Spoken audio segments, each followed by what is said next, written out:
अस्सलामुअलैकुम, welcome our channel. आज का हमारा चैप्टर नंबर 1 है इंट्रोडक्शन टू बायोकेमिस्ट्री। बायोकेमिस्ट्री के बारे में नॉलेज है। बायोकेमिस्ट्री डील विद केमिकल और metabolic process which take place in tissue cell.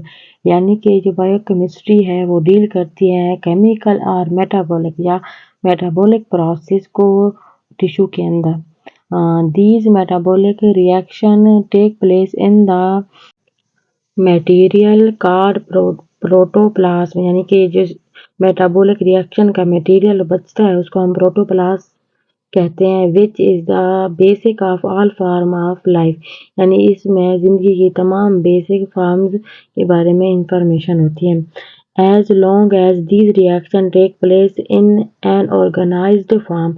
यानी कि इसमें तमाम रिएक्शन ऑर्गेनाइज्ड फॉर्म में होते हैं।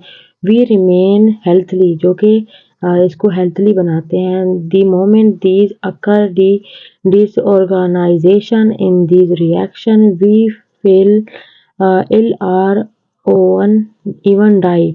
और यानी कि इसको जिंदा भी रखते हैं, बीमार भी करते हैं और या मार देते हैं, ये जो रिएक्शंस होते हैं। It is amazing to note that all the elements that collectively given rise to living organism are by themselves inanimate। यानी कि इन सब एलिमेंट्स को कलेक्ट किया जाता है और लिविंग ऑर्गेनिज्म में इनिमिएट किया जाता है। However we present in optimum amount that are optimum combination they may make life possible। An Urdu poet Biraj Narayan, a non-scientist, has best illustrated this is the following verse। और इसके following verse है compare to other biological scientist. दूसरे scientist से अगर compare किया जाए तो biochemistry is quite young, यानी कि ये ज़्यादा नई है। This is because investigators in this field has to wait for development to take place in other branches of chemistry, inorganic, organic and physical। This is only, यानी कि जो इसकी ब्रांचेज हैं केमिस्ट्री हो गई, इसमें इनऑर्गेनिक, ऑर्गेनिक एंड फिजिकल जो process है वो इंक्लूड होते हैं। It is only in the second half of the 20th century biochemistry that started as an offshoot of physiological emerged as an independent discipline। यानी कि 20वीं सेंचुरी में जो biochemistry है ना वो स्टार्ट की गई ऑफशोट के तौर पर और फिजिकली इमर्ज में, और इसमें काफ़ी सारा डिसिप्लिन भी रखा गया। इन 21 सेंचुरी यानी कि 21वीं सदी में it is one of the most dynamic science house frontiers and are expanding at a fantastic rate.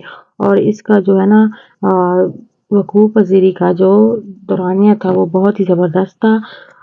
जो नीचे वाला है वो इतना अहम नहीं है, इसको हम स्किप करके आगे चलते हैं। Pathology and even therapeutic have discoveries in biochemistry. यानी कि थेराप्यूटिक और पैथोलॉजी को भी बायोकेमिस्ट्री में डिस्कवर किया गया है। All these also greatly benefit, यानी कि ये बहुत ज़्यादा फ़ायदेमंद थे। उसके बाद है ये मेडिकल साइंसेज में भी यूज़ किए जाते थे। Biochemistry has assumed as increasingly important role in the various branches of medicine. यानी कि इसका बहुत ज़्यादा इम्पोर्टेंट रोल होता है to provide the special techniques and knowledge to the clinical problem. यानी कि ये जो क्लिनिकली प्रॉब्लम्स वगैरह होते हैं उसको भी नॉलेज में इजाफा करता है।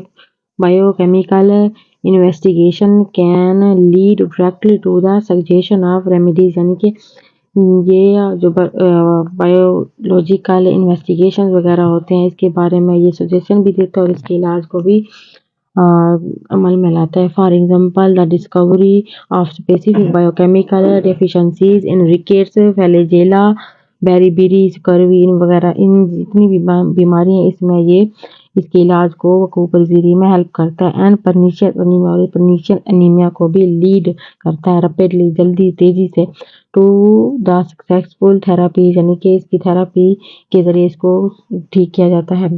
The biochemist has provided vitamins and hormones in pure conditions, यानी कि बायोकेमिस्ट जो है ना ये हमें प्रोवाइड करता है विटामिन हार्मोन्स भी। बाकी जो जितना है वो इतना है इम्पोर्टेंट नहीं है, आप लोगों ने जस्ट रीड कर लेना। आई होप कि आपको सही से समझ में आ गया होगा। मिलेंगे नेक्स्ट चैप्टर में नई वीडियो के साथ। Thank you so much.